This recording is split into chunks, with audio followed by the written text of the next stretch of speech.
허환구의 라디오 오늘. 여러분 안녕하십니까, 허환구입니다. 한덕수 국무총리 후보자에 대한 인사 검증이 한창인데요.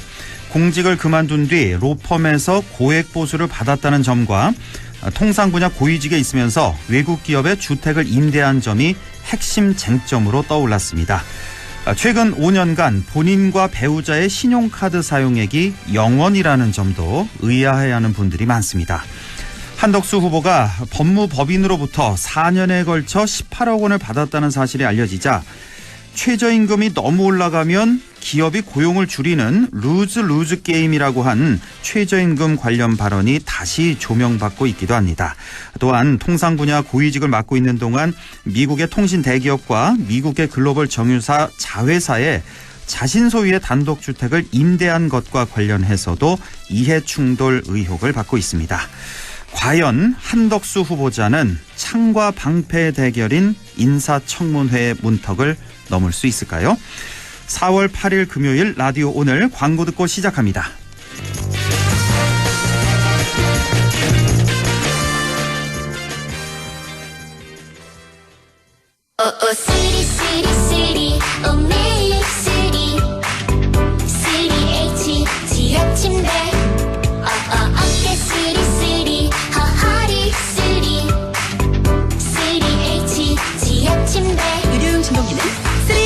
지압 침대 의료기기 광고 심의필.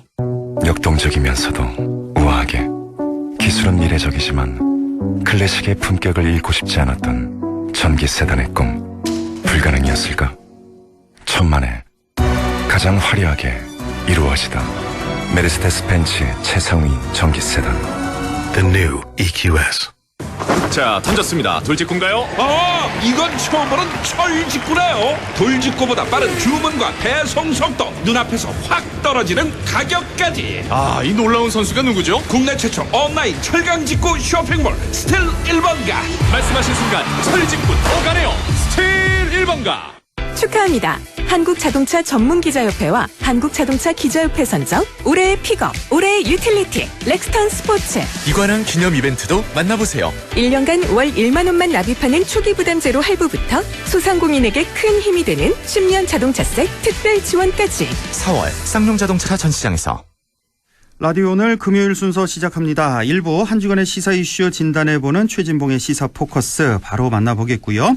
2부 이슈 오늘에서는 영양군의 풍력발전 사업이 이루어지고 있는데요. 인근 지역 주민들 여러 불편을 호소하고 있습니다. 잠시 후 영양군 농민회 김형중 회장 연결해서 만나보겠습니다. 이어서 부동산에 관한 궁금증 풀어보는 시간이죠. 조진희의 부동산 매거진 함께 하시겠습니다. 라디오 오늘 유튜브로도 다시 들으실 수 있습니다. 많은 애청 바랍니다.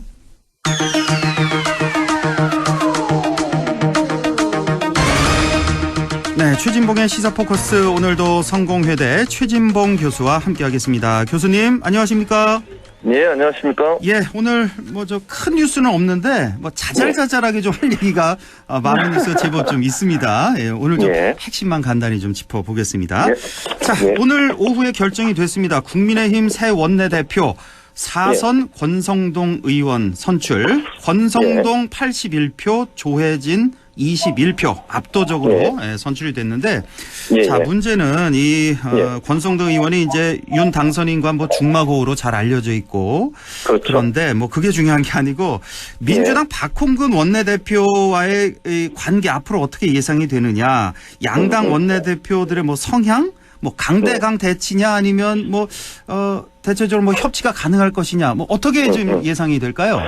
저는 일정 부분 협치도 하고 또 긴장감도 유지될 거라고 생각해요. 사실은요, 원내대표가 되고 나면 성향보다는 당의 상황에 영향을 받을 수밖에 없습니다. 그러니까 권성동 의원이 물론 강성이긴 하고 서로 부딪힌 부분이 있긴 하지만, 그럼에도 불구하고 지금 윤석열 정부가 들어서고 나면 여소야대 상황이기 때문에 그냥 강성으로 계속 밀어붙여서는 안 되거든요. 왜냐면 그렇죠? 지금 야당, 민주당 협치나 협조가 없으면 법안이 통과가 안 되고, 그럼 국정 운영에 상당히 큰 부담이 될 수밖에 없어요. 제가 볼 때는 성향보다는 상황적으로 권성동 원내대표는 협조할 수밖에 없다. 저는 그렇게 보고 또 그렇게 해야 된다고 봅니다. 그러니까 야당의 협조를 전혀 받지 않고서 단독으로 뭘 하겠다고 생각하거나 아니면 강하게 밀어붙인다고 하면 그게 갈등의 요소가 되고요. 그렇죠. 국정 운영에 상당히 큰 부담이 될 거라고 저는 생각을 합니다. 그래서 개인적 성향보다는 그 정치적 상황 자체가 협치할 수밖에 없는 구도로 가지 않을까. 다만 야당은 또 야당 나름대로 견제 역할을 해야 되지 않겠어요? 그리고 그렇죠. 지지층의 결집도 이끌어내야 되기 때문에 약간 각을 세우는 모습을 보일 텐데 여당 입장에서는 각을 세우기보다는 좀 더 협치하는 쪽으로 방향을 잡지 않을까 이렇게 예상이 됩니다. 네, 이제 뭐 입장이 완전 정반대가 되니까요. 조만간에. 네, 그렇습니다. 성향은 좀 원래는 좀 강한 성향이라고 볼 수가 있죠. 권성동 그렇죠. 의원이. 근데 네, 맞습니다. 좀 성질 좀 죽이고 이제 협치를 할 수밖에 없는 그런 상황이라는 거. 그럼요. 상황적으로 그렇게밖에 할 수가 없는 거죠, 사실은. 자, 한덕수 총리 후보자가 지금 아주 중심에 있습니다. 뭐 여러 가지 의혹이 제기되고 있는데 10년 만에 재산이 2배 증가한 82억이 됐고 이 재산 형성 과정에 좀 의문이 생기고 있고 그리고 또 하나가 이 한덕수 후보 그 부부가요. 지난 5년 동안 신용카드를 한 푼도 사용을 안 했다고 하는데 이것도 이게 어떻게 가능한 일인지 뭐 전체적으로 좀 한 말씀 해주시죠. 그러니까 지금 말씀하신 것처럼 사실 한덕수 총리 후보자가 처음에 지명될 때만 해도 무난하게 될 거다. 왜냐하면 여러 번 여러 정부에서 일을 맡았기 때문에 청문회도 통과를 했었고 큰 문제가 없을 거라고 생각했는데 양파처럼 까면 깔수록 여러 가지 나오고 있어서 사실은 약간 좀 당황스러운 상황이에요. 저는 개인적으로 그렇게 생각을 하고 지금 말씀하신 것처럼 카드를 한 푼도 안 쓴다는 건 상식적으로 이해가 안 되잖아요. 물론 그러니까 이게 뭐 어떻게 가능한 거죠? 한 푼도 5년 현금을 동안 쓰는 거잖아요. 카드를 안 쓴다고 하는 거는 현금을 쓰면 카드를 안 쓸 수 있겠죠. 아니면 뭐 다른 어떤 본인 카드가 아니라 다른 카드를 사용하든지 뭐 그런 방법밖에 없을 걸로 보여지는데 카드를 안 쓰는 이유가 뭘까? 이러면 현금을 쓸 때는 여러 가지 이제 이유가 있을 수 있잖아요. 예를 들면 그럼 뭐 지금 현재로서 뭐라고 단정적으로 얘기할 수 있는 상황은 아니지만 좀 특이한 소비 행태를 보이는 건 분명하죠. 그래서 이제 그런 부분에 있어서 그러면 생활하는데 뭐 구입하고 이런 거를 왜 현금으로 썼을까 하는 부분에부터 시작하면 또 다른 또 뭔가가 나오지 않을까 하는 그런 우려도 있어요, 사실은. 그러니까 뭔가 기록을 남기지 않기 위해서 그런 거 아닌가 이런 비판이 있을 수도 있어서 그 부분은 이제 좀 더 아마 민주당에서 좀 더 조사를 하지 않겠어요, 청문회 과정에서. 거기서 또 뭐가 나올지 몰라서 좀 지켜봐야 될 것 같습니다. 그리고 그 4년 동안 18억 받은 거 이거 뭐 얘기가 많이 됐고 이것도 좀 지켜봐야 되겠고 그 미국계 기업의 그 임대를 임대금을 이미 받고 그것도 아주 거액이었죠. 근데 그 당시에 통상 분야 고위직에 있어서 이 주택 임대를 고리로 한 이해 충돌 아니냐, 그 미국 기업들에게 특혜를 준 거 아니냐. 이런 의혹도 제기가 되고 있고. 그렇죠. 지금 뭐 재산 축소 신고 논란도 있네요. 지금 집 문제죠. 집을 뭐 25억 원으로 적었다고 하는데 이게 뭐 시가로는 100억이 뭐 넘는다면서요. 본인이 그걸 내놨었어요. 집을 팔려고. 매물을 100억 넘게 내놨죠.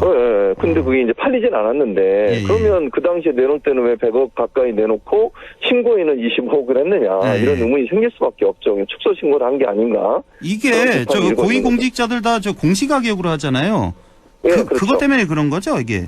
아마 그렇게 얘기를 하고 있어요. 지금 공시가격으로 했다라고 얘기를 하고 있는데, 뭐 모르겠습니다. 그것도 이제 또 민주당이 조사를 하겠죠. 현재 해명은 공시가격으로 했다라고 해명을 하고 있는 상황입니다. 그러니까 이 고위공직자 재산 신고도요. 이것 좀 바꿔야 돼요.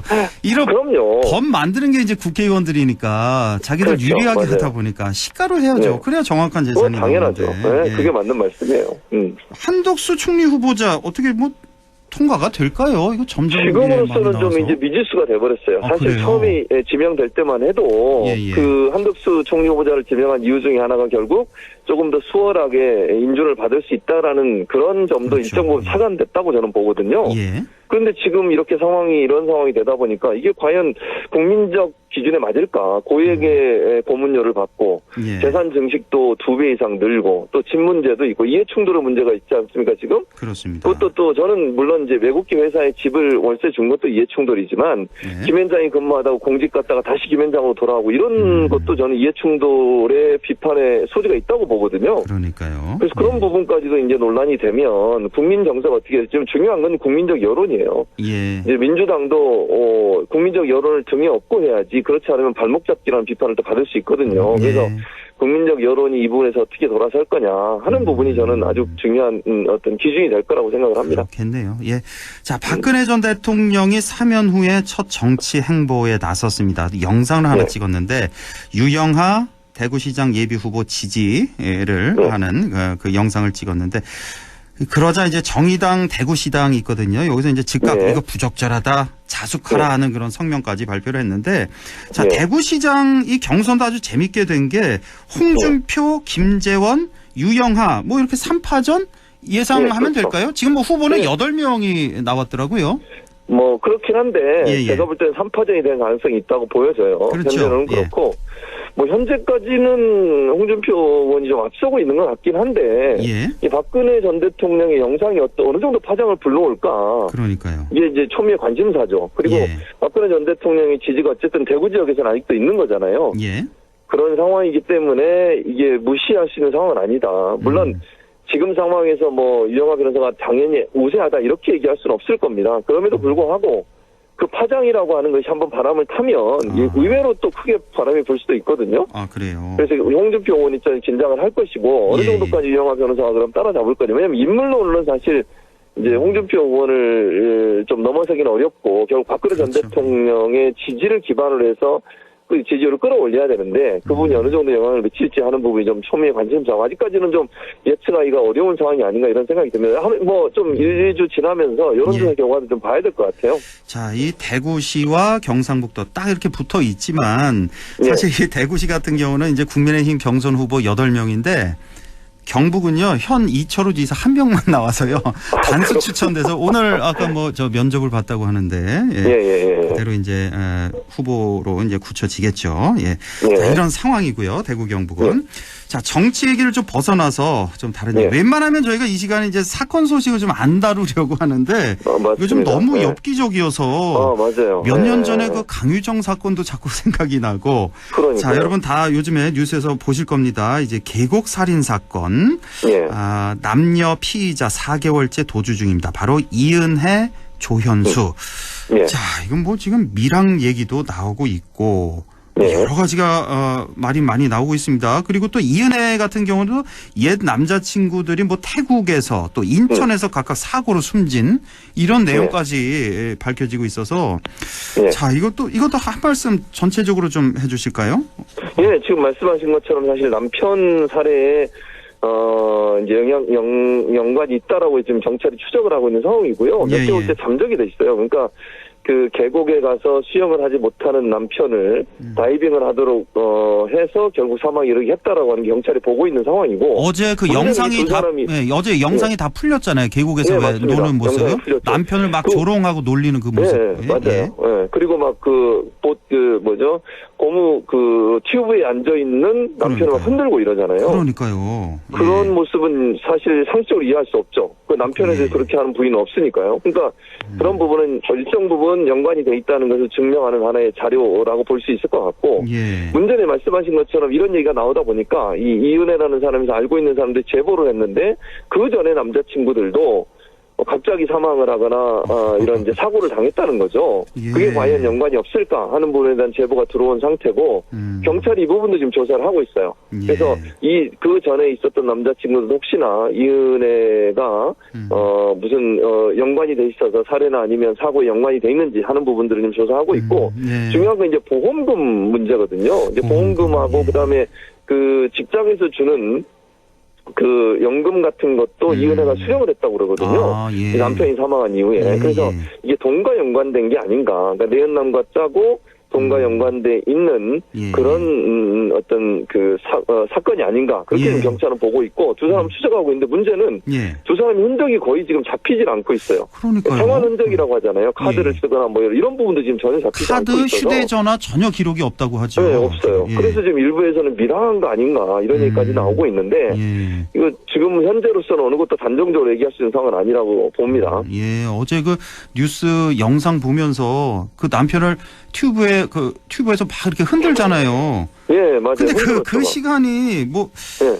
그날 범행을 저질러야 그러니까 보험금 탈 수 있는 시간 뭐 4시간 전에 범행을 저질렀다 그래서 맞아요. 예. 와, 그거 보면서 엄청 소름이 끼치더라고요. 소름 끼치죠. 그러니까 예. 그 남편을 죽이려고 정말 그리고 생각만 해도 보험도 예. 원래 보험금을 납부분 안 해가지고 정지돼 있던 걸 다시 살린 거예요. 그러니까요. 그것도 예. 의도적이잖아요. 보통 예. 그렇게 안 하지 않습니까? 예. 근데 살해 계획을 세우고서 했지 않았나 이런 의혹이 크게 일 수밖에 없는 거죠. 그렇습니다. 예. 자, 하나 더 보죠. 강용석 변호사 얘기도 안 할 수가 없는 게 예. 자, 국민의힘 복당 신청을 했는데 서울시당에서는 통과를 됐죠.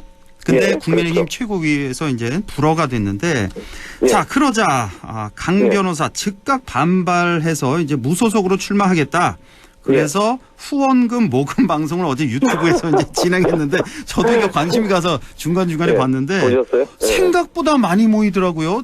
이게 22억 모금 목표로 했는데 예. 어젯밤에는 제가 한 뭐 15억 이렇게 모이는 것까지 보고 잤는데 오늘 보니까 한 20억 가까이 모금이 됐던데 이거 뭐 무시를 못 하겠더라고요. 그 유튜브의 그럼요. 힘을. 예. 맞아요. 예. 자, 이 불허된 부분에 대해서 이거 어떻게 보십니까? 전체적으로? 저는 예, 예. 국민의힘 최고위에서는 당연히 불허할 수밖에 없죠. 만약에요. 생각을 해보세요. 이제 무소속 출마한다고 하는데 국민의힘은 엄청난 부담입니다. 그래요? 강용석 변호사가 그 유튜브에서 가로세로 연구소에 운영하는 유튜브에서 예. 여러 가지 얘기를 했는데 여러 가지 논란이 될 수 있는 얘기들이 너무너무 많아요. 그게 하나둘씩 나온다고 생각을 해보세요. 예, 예. 그러면 국민의힘 선거판이 어떻게 되겠습니까? 그리고 만약의 경우에 강용석 변호사가 국민의힘 후보가 돼서 나온다고 생각하면 국민의힘이 선거를 치를 수 있을까요?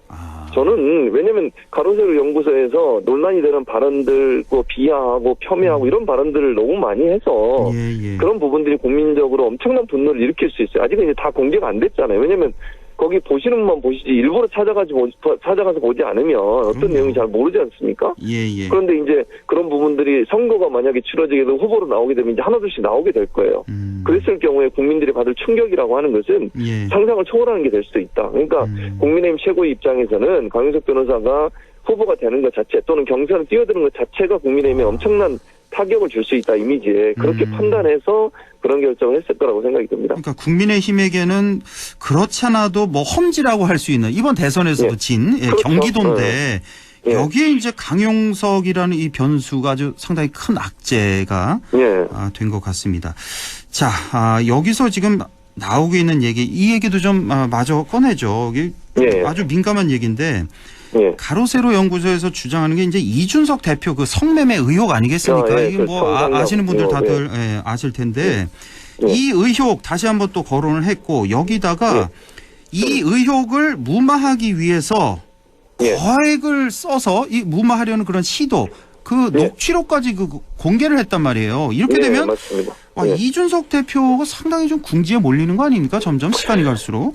그럴 수 있죠. 그러니까 이제 물론 사실이냐 아니냐는 우리가 아직 확인이 안 됐기 때문에 모르지 않습니까? 거기다 예. 이제 녹취록 풀었습니다만 예. 이제 문제는 뭐냐면 사실이든 아니든 이런 얘기가 나오게 되면 이준석 대표는 상당히 타격을 입을 수밖에 없죠. 그러니까요. 그리고 이제 법적 고소가 되면 수사가 될 것이고 수사가 되면 관계자들 다 불러서 이제 사실관계 확인하지 않겠어요? 예. 근데 만약의 경우에 뭐 저는 지금 단정적으로 얘기할 수 없으니까 어떤 단정도 하지 않겠습니다만 이준석 대표가 이런 일이 있었다고 하면 예. 이건 상당히 큰 문제죠. 국민의힘의 선거에도 엄청난 영향을 미칠 수밖에 없습니다. 그리고 그러니까요. 국민들이 국민의힘에 대한 실망감이 커지면 지방선거에서 아주 악재로 작용할 수밖에 없어요. 네. 그러니까 결국은 강용석 지금 이제 변호사 같은 경우 이런 부분을 통해서 압박을 하려고 하는 것 같아요. 네. 이준석 대표나 국민의힘을 예. 압박을 해서 어떻게든지 본인이 이제 그 탈락한 것, 입당이 안 된 것에 대한 어떤 반발을 하는 건데 네. 저는 이런 행동은 같이 죽는 거예요. 같이 죽는 거다. 강용석 변호사, 물론 뭐 강용석 변호사 입장에서야 자기는 이미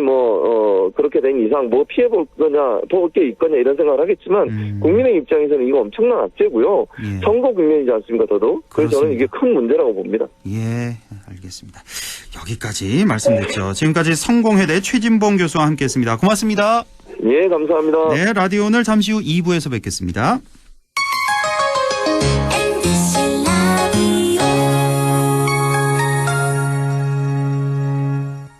가구 살 땐 꼭 한번 가보자. 안동 명품 가구 백화점. 흑표 흑침대, 양성국 갤러리, 금성침대, 한국 가죽 소파, 장수돌 침대. 다양한 브랜드 가구를 한 곳에서 쇼핑할 수 있는 대형 가구 전시장. 안동 명품 가구백화점. 예, 며느라. 밥 했어? 설거지 했어? 쓰레기 버렸어? 청소했어? 빨래했어? 개밥 줬어? 아들 낳았어? 딸 낳았어? 아무것도 안 하고 싶다. 이미 아무것도 안 하고 있지만 더 격렬하게 아무것도 안 하고 싶다. 지금은 그냥 라디오만 듣고 싶다. MBC 라디오. MBC 라디오. 라디오 청취자 10명 중 4명이 듣는 방송. 국가대표 라디오 MBC 라디오. 이거 마스크 끈이 끊어졌네. 어떡하지? 이거 쓰실래요? 새 건데. 감사합니다. 모르는 사이지만 서로 배려하고 유모차. 계단 위험해요. 아이고 고맙습니다. 문화는 다르지만 서로 도움 주고. 여기 착한 빵집 돈 찔러러 왔어요. 진짜요? 너무 감사해요. 방식은 다르지만 함께 응원하고. 사진 보낼 땐 이걸 누르시고 찬송. 이제 알겠네. 고마워요. 세대는 다르지만 소통을 이어가는 우리. 존중과 배려가 우리를 하나로 이어줍니다. 공익광고협의회. 마음을 열어줘.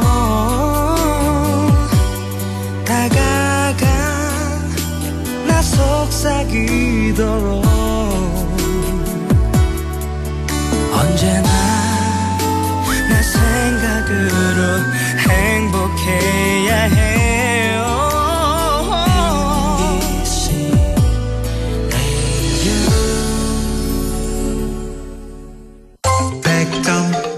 MBC 라디오. 네, 6시 26분 44초 지나고 있습니다. 라디오 오늘 2부 이슈 오늘 시작하죠. 영양군에는 풍력발전 사업이 계속해서 이루어지고 있는데요. 인근 지역 주민들은 여러 가지 이유로 불편함을 호소하고 더 이상의 풍력발전 사업은 안 된다며 반대 입장을 밝히고 있습니다. 심지어 찬반 입장이 갈리며 주민들 간의 갈등 양상도 빚어지고 있다고 하는데요. 영양군 농민회 김형중 회장을 연결해서 자세한 얘기 좀 들어보겠습니다. 회장님 안녕하십니까? 네, 안녕하세요. 예. 자, 영양군의 풍력 발전 사업 계속되고 있는데 현재 그 영양군 농민회에서는 반대 입장이라고 하시는데 그 반대하는 이유가 뭔가요? 예, 영양군은 그 현재 전국 최고의 풍력 단지가 밀집 집중돼 있는 지역입니다. 예. 가동 중인 풍력 단지가 지금 대규모 풍력 단지가 4군데고요. 네. 지금 현재 공사는 하고 있는 곳도 한 곳이 있습니다. 예. 그 산 등성이를 깎아서 그 능선을 깎아서 고속도로처럼 길을 내고 그 풍력 발전기를 세우기 위해서 엄청난 양의 그 콘크리트를 갖다 부어요. 콘크리트를 붓고. 예. 그 이제 기둥이 130m니까. 예. 그게 바람에 넘어가지 않으려면 그 땅을 파고 이제 거기다 콘크리트를 부어가지고 그걸 고정을 시키는 거거든요. 예. 그래서 정말 상상하지도 못할 많은 양의 콘크리트가 산에 막혀요. 예. 그래서 우리가 얘기하는 거는 정말 그곳 주민들의 삶이나 자연을 전혀 고려하지 않는 지금 같은 에너지, 재생에너지 사업은 그건 폭력이지 친환경 에너지는 아니거든요. 예. 영양에 지금 더 이상의 폭력은 불가하다고 우리가 외치고 있는 겁니다. 예. 지금 영양의 에너지 사업, 친환경 에너지 사업은 이건 풍력이 아니라 폭력이다. 예. 그 정도로 그렇죠. 자연을 해치고 있다는 말씀이시고. 자, 그런데요. 이 2017년에 약 5년 전에 대구지방환경청에 의해서 부동이 됐던 사업이라고요. 이번 사업이. 네, 맞습니다. 당시에 그 부동이 사유가 무엇이었나요? 예, 그 환경부에서 의견을 내기를 생태적 연결성이 뛰어난 낙농 경맥과 다양한 멸종 위기종의 서식지인 우수한 산림 지역을 대규모로 훼손하여 풍력단지를 조성할 경우에는 회복할 수 없는 자연 환경의 훼손, 생태적 연속성의 단절들이 우려된다고 예. 그렇게 해서 환경청에서 부동의를 했었지요. 환경청에서 어마어마한 자연 환경 훼손이 있을 것이다. 생태적 연속성의 단절이 있을 것이다. 이런 이유를 들어서 부동의했는데 그런데요. 이 업체 측에서요. 이 풍력 사업하는 업체 측에서 지금 진행하는 사업이 그때 그 부동의 사유에 대한 보완하는 사업이다. 이렇게 얘기를 하고 있는데 이 부동의 사유에 대한 보완이 만약에 이루어진다면 사업이 재개돼도 될까요? 제가 금방 말씀드렸지만 예. 부동의 사유가 그게 보완될 수 있는 거는 아니거든요. 네. 환경부 의견이 풍력단지를 조성할 경우에 회복할 수 없는 환경의 훼손과 생태적 연속성의 단절이라는 건데요. 네. 이거를 인간이 업체가 보완할 수 있는 사항은 아닌 거죠. 그러니까 그건 정말 말장난에 불과한 겁니다. 말장난이다. 근본적으로 이건 보완이 불가능한 사업이다. 예, 불가능한 거죠. 이런 말씀이시고. 그렇지만 이제 주민들이 다 동의를 하게 되면 이게 가능한가 보네요. 사업 추진이. 가능한 게 아니라 이제 실현에 나가는 한 과정이죠. 한 과정. 예. 네, 자, 그래서 농민회에서는 지금 주장하는 게 이 업체 측이 주민들을 돈으로 매수하고 있다. 이런 주장을 하셨는데 이게 근거가 있는 말씀입니까? 그렇죠. 예. 상황 설명을 해드리면 사업 예정지가 마을이 네 마을이 포함이 되는데요. 예. 그 중에 2개 마을이 주민들의 88%가 반대 서명을 했습니다. 이미 주민들 88%가 반대 서명을 했다? 예. 그런데 이제 그 업체에서 마을 이장을 시켜서 그 마을 주민들을 모아가지고 회사에서 1억을 줄 테니까 동의서를 좀 받아달라 이제 그랬다는 거예요. 그러면 대략 송아리 마을이 한 50가구 정도 되거든요. 그러면 한 집에 한 200만 원꼴 되는 건데, 그거는 이제 200만 원씩을 가구당 나눠주고, 동의서를 좀 받았으면 좋겠다. 그러고 이제 이장이 마을 회의에서 얘기를 했다는 거예요. 그래요? 그런데 그게 한두 사람이 되는 게 아니고 이제 마을 사람들이 다들 모여 있었으니까 그거는 확인이 된 거거든요. 확인이 됐네요. 그러면 한두 사람 들은 게 아니라 돈을 주고 그 사람을 매수한다는 건 정말 참 파렴치하고 부도덕하잖아요. 그 영양 풍력 사업이 지금 가동 중인 4군데가 그 공사는 할 때 다 그런 식으로 했거든요. 그래가지고 그 마을 200년, 300년 같이 살아온 사람들이 형님 동생 하다가 지금은 서로 원수가 돼 있고. 그 공동체가 완전히 풍비박산이 났어요. 그러니까 찬성하는 사람들, 반대하는 사람들이 있을 테니까 서로 갈등. 그래서 그거를 영양군에서는 그냥 모르쇠로 일관을 하니까. 그래서 우리 농민회에서 영양군을 규탄하고 나선 거죠. 그러니까 돈으로 주민을 매수한 업체도 문제고 이것을 눈 감아준 영양군도 문제다. 이렇게 보고 계시는 거군요. 네네. 그러면 주민들 이런 얘기가 있는데 혹시 그 주민들이 그래서 동의서를 지금 많이 써줬답니까? 들으신 얘기 있나요? 하여튼 우리가 문제 제기를 하고 나서가지고 지금은 좀 잠잠한 상태예요. 지금은 동의서를 주민들이 많이 써주고 있는 그런 상태는 아니군요. 문제 제기를 하니까. 자, 이 업체 측에서는 마을 이장이 포함된 그 개발위원회 차원에서 여기 개발을 추진하자 하는 그 위원회가 있나 보네요. 여기서. 이제 마을마다 그 개발위원회라는 게 있어요. 개발위원회가 있는데 이 차원의 개발위원회 차원에서 동의를 받고 있는 과정이다. 그 발전단지 조성에 따른 그 마을별 수건사업비 지원에 대한 오해다. 이렇게 입장을 밝히고 있거든요. 이에 대해서는 뭐라고 하시겠습니까? 마을 수건사업비 지원이라는 거는요. 그 개개인한테 뭘 요구를 하는 것도 아니고. 개개인한테 나눠주는 게 아니거든요. 그렇죠. 그건 마을 전체를 허관에서 하는 건데 예. 지금 와서 이제 우리가 파렴치하고 녹화다 이제 공격을 하니까 예. 갖다 둘러붙이는 게 이제 개발위원들의 동의를 받아서 수건 사업을 해결하겠다는 건데 예. 마을 주민들 입장에서는 뭘 해달라고 한 게 하나도 없거든요. 예. 그 이제 자기네들이 와서 해준다는 건데 그 88%의 주민들은 그냥 놔두라는 거예요. 예. 그 우리 산하 건들지 말고 내가 살아온 땅 건들지 말고 그냥 놔뒀으면 좋겠다는 건데 예. 업체 측에서 그게 영 잘 안 되고 있는 거죠. 예, 그렇군요. 자, 이미 지금 영양군에는 많은 풍력 발전 설비가 가동 중입니다.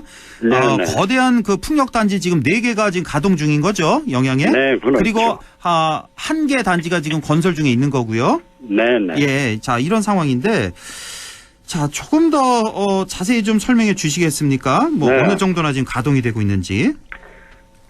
그러니까 영양에서 가동되고 있는 게 경북 그 생산 용량의 52%예요. 경북 전체 중에 52%. 영양에서 한 절반 정도가 가동되고 있군요. 예, 반이 넘죠. 반이 넘네요. 예. 그런데 경북이 전국에서 그 풍력 설비 용량이 가장 많은 데거든요. 그러니까 뭐 영양이 전국에서 가장 많군요. 이 풍력 발전 단지가. 그렇죠. 예. 지금 가동 돌아가고 있는 게 88기예요. 88기. 예. 네, 그게 어마어마한 숫자거든요. 예. 영양 군민이 한 2만 좀 안 되는데 예. 영양군에서 사용하는 전기가 그 풍력기 한 대 용량을 다 못 써요. 그렇습니까? 예. 그게 88개가 돌아간다는 건 이건 굉장한 거거든요. 그렇네요.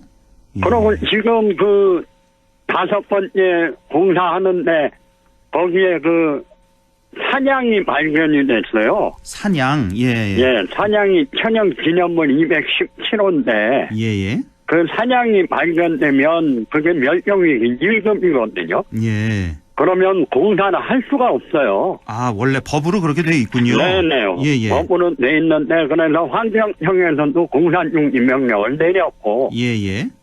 그 중지하고 조사해서 다시 해야 된다 그랬는데.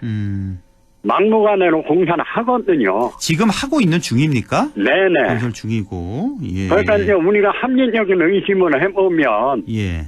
그, 정말 재벌 회사거든요. 거대 회사니까. 예. 이게, 그, 자본 앞에 뭐, 전혀 힘을 못 쓰고 있는 본이죠.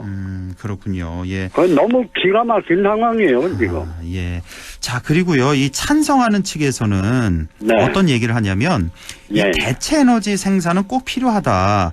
물론 그리고 필요하죠. 또 하나, 영양군 세수 확보에도 도움이 된다. 그래서 이제 찬성하시는 분들 많이 계신데, 자, 이에 대해서는 어떻게 생각하십니까? 그러니까, 영양군 세수 확보라는 건요. 예. 작년에 2020년 영양 풍력 회사들 매출액을 보면 금융감독원의 시스템이 있거든요. 예. 우리가 거기에 확인을 해봤는데 네 군데 총 매출액이 809억이에요. 1년에 매출액이 800억 원 정도 되네요. 네 군데서. 800억이 넘어가는 돈인데. 예. 그런데 지방세 납부가 3억 5천이에요. 매출 800억인데 세금 내는 거, 지방세 내는 건 3억 5천만 원이다. 예. 그러니까 정말 영양의 세수가 도움된다는 거는 예. 그건 어린아이가 들어도 참 무슨 일이고. 그 엄청난 자연을 훼손하면서 고작 받는 세금은 1년에 3억 5천밖에 안 된다는 말씀이시고. 그러고 더군다나 산이나 물이나 바람은 공공자재잖아요. 예. 그걸 개인이 자기 유익을 위해서 혼자 독점할 수 있는 게 아니잖아요. 그렇죠. 그런데 그걸 독점을 해가면서 그 난리를 펴가면서 세금을 낸다는 게 3억 5천을 내는 건데요. 네. 800억을 벌어가면서 이거는 도저히 말이 안 되는 얘기죠. 예. 이 뭐 영양분의 세수 확보에도 도움이 된다는 말은 전혀 사실이 아니다라는 말씀이시고. 예. 다 많이 정말 힘든 얘기예요. 예, 지금 뭐 시간이 많이 지나서 마지막으로 이 영양군에 요구하고 싶은 말씀 좀 전해주시죠. 예, 영양군이 그래도 공공기관인데 주민들이 그렇게 합리적인 근거를 들이대고 정말 판에다 CCTV 설치해서 그 멸종위기종 확인을 하고 그래서 이런 게 있으니까 중지해야 됩니다. 얘기를 해도. 예.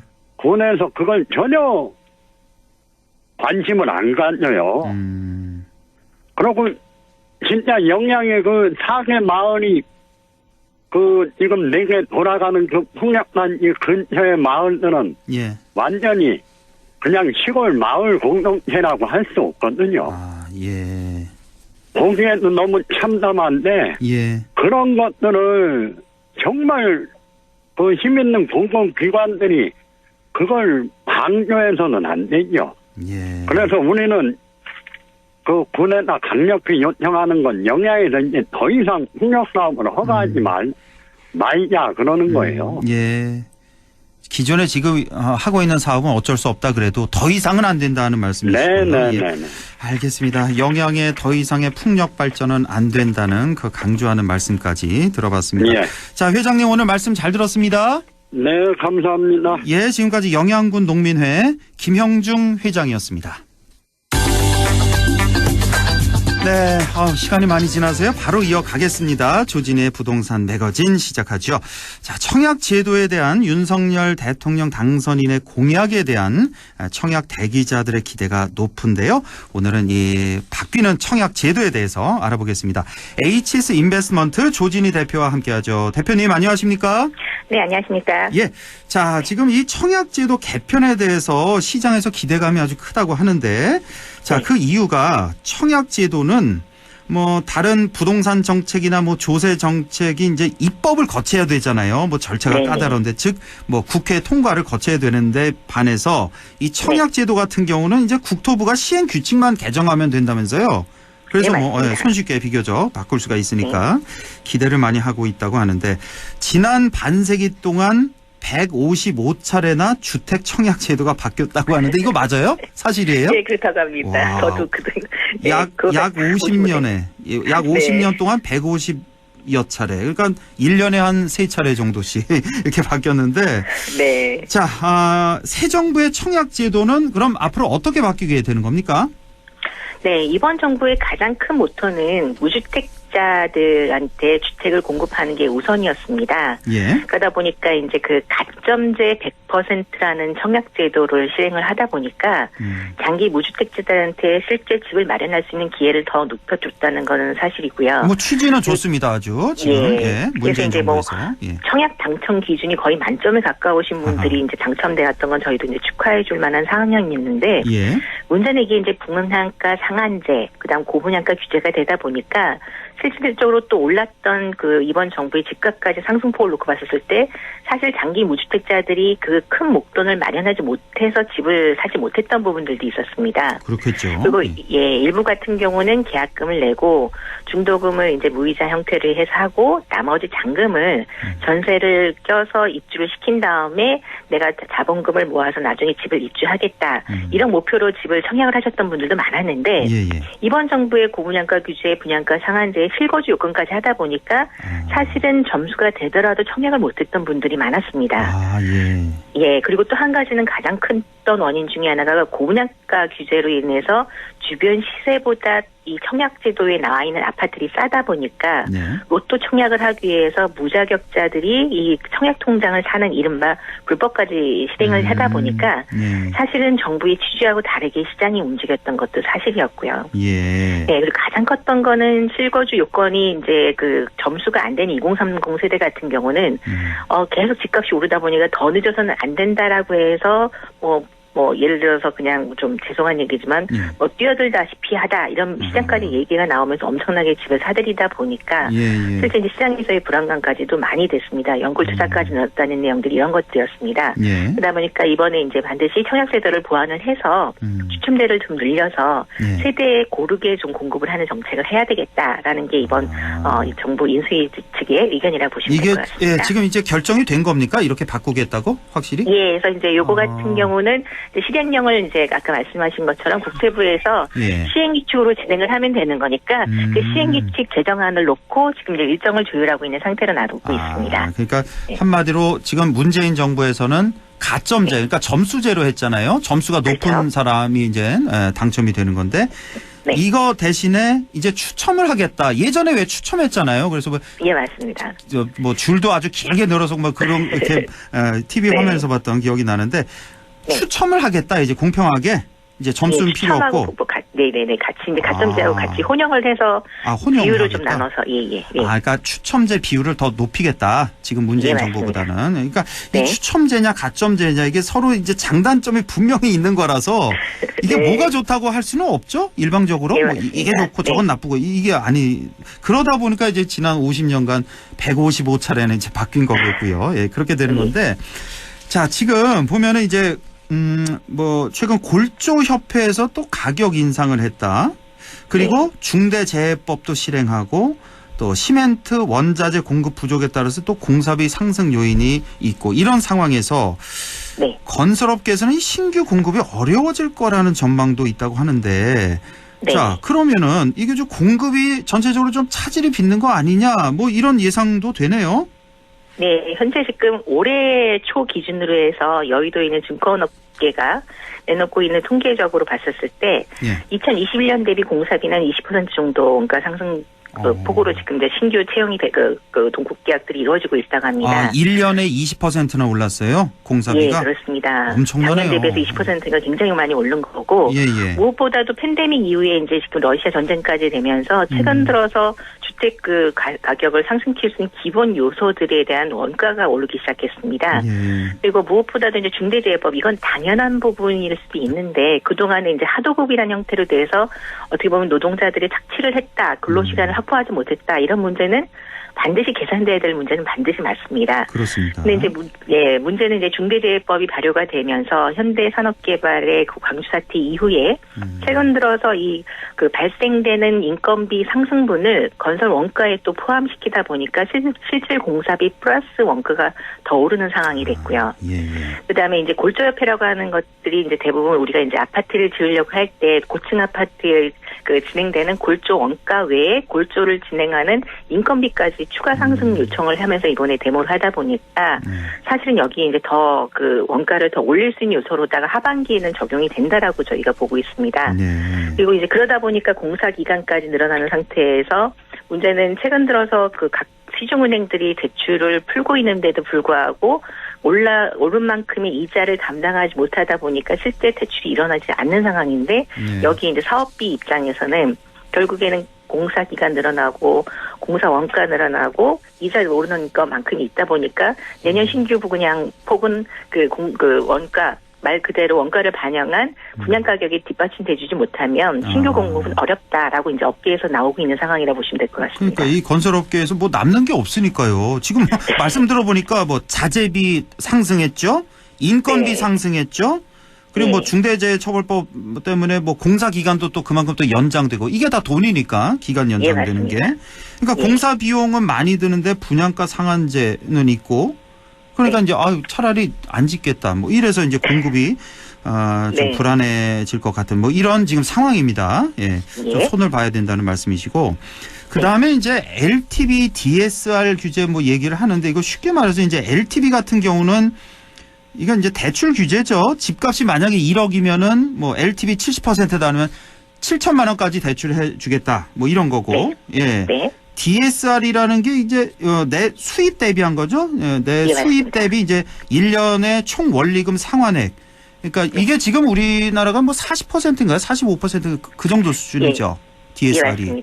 그러니까 내가 만약에 연봉이 1억이면 1년에 4천만 원까지 원리금 갚게끔 거기까지 이제 제한을 하겠다. 이런 건데 네. 자, 지금 현 정부에서는 뭐 LTV는 최대한 풀겠다고는 했는데 DSR 이 규제를 풀 것인가 말 것인가 이게 지금 정확히 안 나와 있는 것 같네요.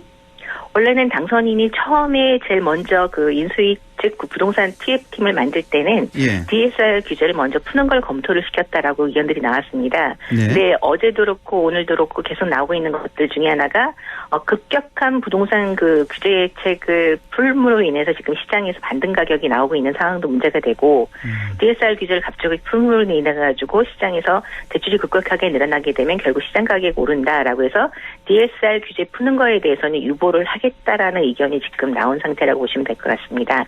그래서 사실은 이제 LTV 70% 뭐 생애 최초 같은 경우 80%까지 되기 의견들이 나왔던 것은 아무래도 올해 하반기 이후에 좀 시장이 안정화가 돼서 다시 한번 손볼 내용으로 검토가 되지 않을까 그렇게 보여지고 있습니다. 일단은 뭐 DSR 규제는 그대로 간다는 거고. 예. 자, 역시 그 부동산 안정을 위해서는 금리만큼 특효약은 없는 것 같아요. 보면은 지금 뭐 금리가 이제 점점 올라갈 것 같아서 부동산은 여기 또 영향을 또 많이 받으니까 이번에 왜 그 다주택자 양도세 완화한다고 했잖아요. 뭐 이렇게 하고 뭐 기타 등등 좀 여러 가지 규제도 풀고 그러면 집값이 이거 너무 뛰는 거 아니냐 이렇게 걱정하는 분들도 많이 있는데 우리 조진희 대표님 어떻게 보십니까? 말씀하신 것처럼 다주택자들이 실제 그 시장에다가 물건을 내놔서 공급이 늘어나는 것들을 기대하고 정부는 규제를 풀어주고 있습니다. 근데 문제는 이 1년 동안 한시적으로 풀어주는 기대치에 맞게 팔고 다시 산다라는 게 문제가 있는 것 같고요. 그러다 보니까 최근 들어서는 그 전월세 가격의 상승폭도 같이 이제 저희가 통계 자료를 보고 있습니다. 근데 이제 지금 최근 들어서 전월세 가격이 계속 상승하다 보니까 사실은 다주택자들이 주택을 내놓더라도 시장에 다시 재매입을 시작하고 다시 이제 임대주택 사업을 부활시킨다고 한다면 결국에는 안정화가 되는 원래 목표는 좀 이루지 못하고 다시 또 가격 상승 요인이 되지 않을까 저희도 조심스럽게 점쳐보고 있습니다. 그러니까 다주택자 양도세 완화해 주니까 일단은 팔고 그래서 돈이 생기니까 이걸 또 다시 또 사들이는 이런 경향이 있을 것이다. 그러면 다주택자 그 취득세를 강화하는 방법은 어떨까요? 다주택자 그래서 지금 이제 보유세 부분에 대한 개편안을 이제 그 뭐 저희 나라가 다른 나라하고 좀 비교해서 좀 그 수준을 그 완화시켜 보겠다라고 이제 오늘 뉴스에 나왔습니다. 그래서 보유세 조정 부분이 또 발표가 지금 되다 보니까 그러면 지금 조금 더 기다렸다가 팔겠다. 그래서 시중에서 지금 3, 4월 달 서울시 기준으로 해서는 계속 가격 오르면서 매물을 이제 실종시키는 상황들이 발생이 되어 있다 보니까 아무래도 이 사항들이 취득록세를 정말 완벽하게 정말 많이 물어서 너무 투기하는 세력한테는 못하게 하겠다라고 나오기 전까지는 좀 어렵지 않을까 좀 보여주고 있습니다. 그러니까 제가 조금 걱정되는 게 제가 뭐 전문가는 아니지만 지금 새로운 정부에서 내놓는 부동산 정책이 대부분 좀 집값을 상승시키는 그런 요인이 되는 그런 정책들이 많은 것 같아서 예, 맞습니다. 대신에 이제 금리는 점점 올라갈 것 같아서 그게 좀 이제 완화시킬 것 같은데 조금 걱정이 되긴 됩니다. 집값이 다시 꿈틀거린 거 아니냐. 이런 생각이 좀 드는데. 자, 오늘 이 청약 제도에 대해서 좀 알아봤는데요. 좀 한 1분 정도 남았는데 좀 정리를 좀 해 주시죠. 네. 지금 앵커님께서 말씀하셨던 문제가 똑같습니다. 그래서, 이런 그 정책이 실현될 거라는 거 기대 때문에 가격이 오를 것 같다고 하고 있고, 시장에서는 벌써 그렇게 빠르게 움직이고 있습니다. 그리고 마찬가지로 여러 가지 이제 청약제도 보완해서 각 세대별로 필요한 정책을 하겠다라는 건 분명히 좋은 건데, 또 한 번쯤은 시장 가격에 좀 맞춰주셨으면 한다라는 게, 말씀하신 것처럼 또 금리가 오르고 각종 조건이 투기 세력을 잠재워줄 수 있는 여건들이 되고 있고 그리고 그 결과치들이 이제 이미 지방시장에서 쓸데없이 가격 오른 이른바 풍성효과 지역들 중심으로 해서 지금 가격이 안정화가 되고 있습니다.